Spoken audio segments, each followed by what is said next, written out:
이렇게 여권이 더 거칠게 헌법재판소를 흔들고 나서자 헌재 역시 공개적으로 반박에 나섰습니다.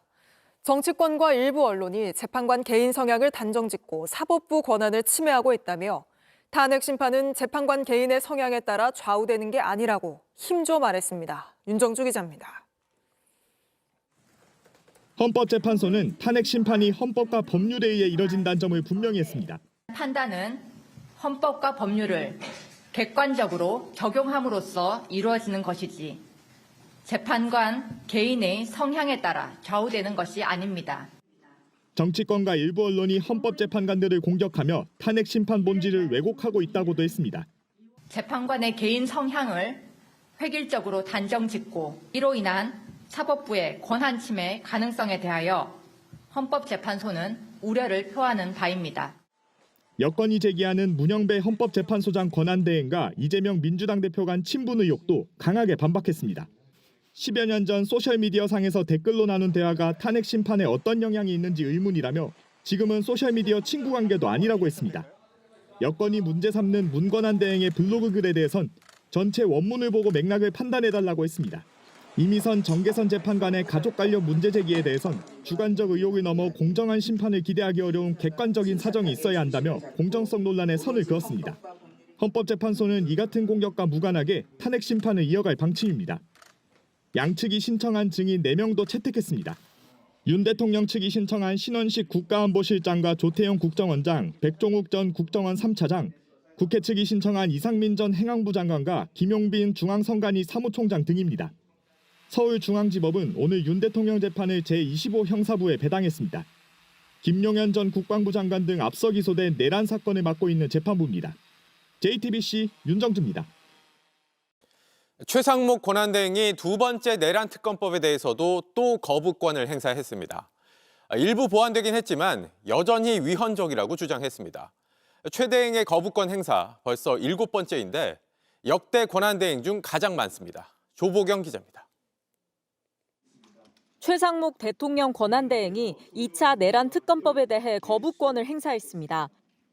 헌법 질서와 국익의 수호, 또한 당면한 위기 대응의 절박함과 국민들의 바람 등을 종합적으로 고려해 이번 특검 법안에 대해 제의 요청을 드리는 것이 불가피하다고 판단했습니다.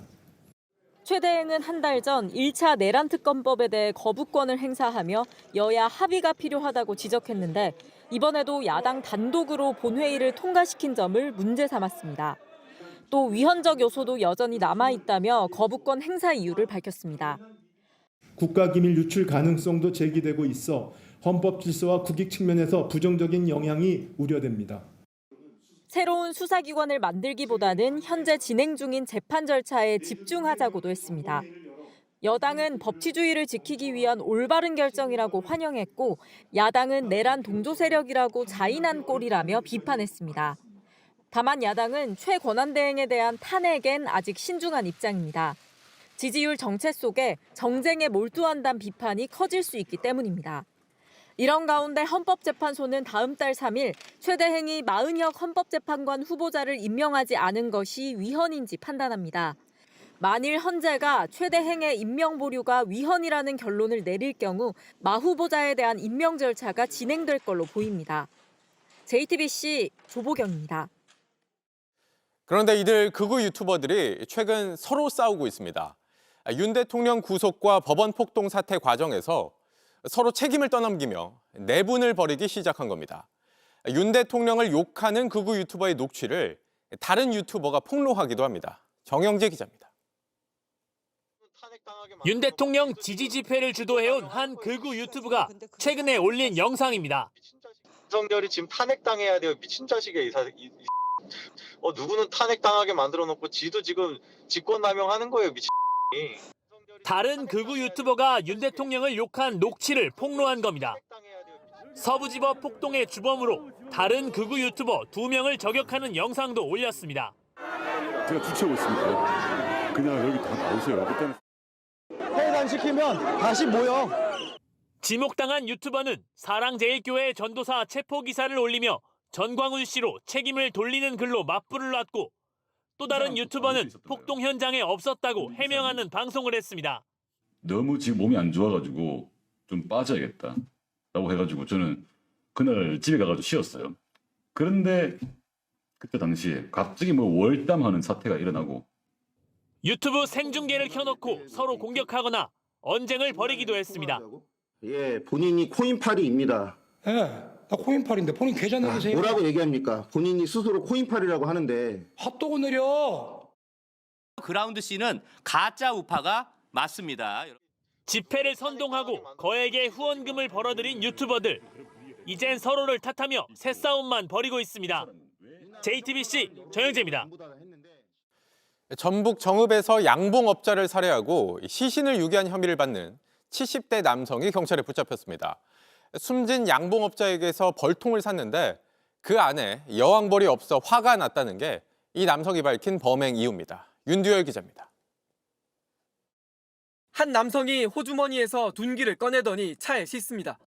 그러곤 곧바로 어디론가 향합니다. 차 몰고 도착한 곳은 한 양봉업자가 지내던 전북 정읍의 작은 움막입니다. 설 전날인 28일 이곳에서 지내던 아버지가 연락이 안 된다는 신고가 들어왔습니다. 경찰과 소방이 일대를 다 뒤졌지만 찾지 못했습니다. 단순 실종이라기엔 좀 수상했습니다. 피해자 차량의 블랙박스는 통째로 사라졌고 피해자와 마지막으로 통화한 배달기사는 이런 이야기를 들었다고 했습니다. 벌통을 훔쳐가려고 하는 범인을 잡았었다. 다만 그분은 아는 사람이기 때문에 돌려보내줬다. 그 얘기를.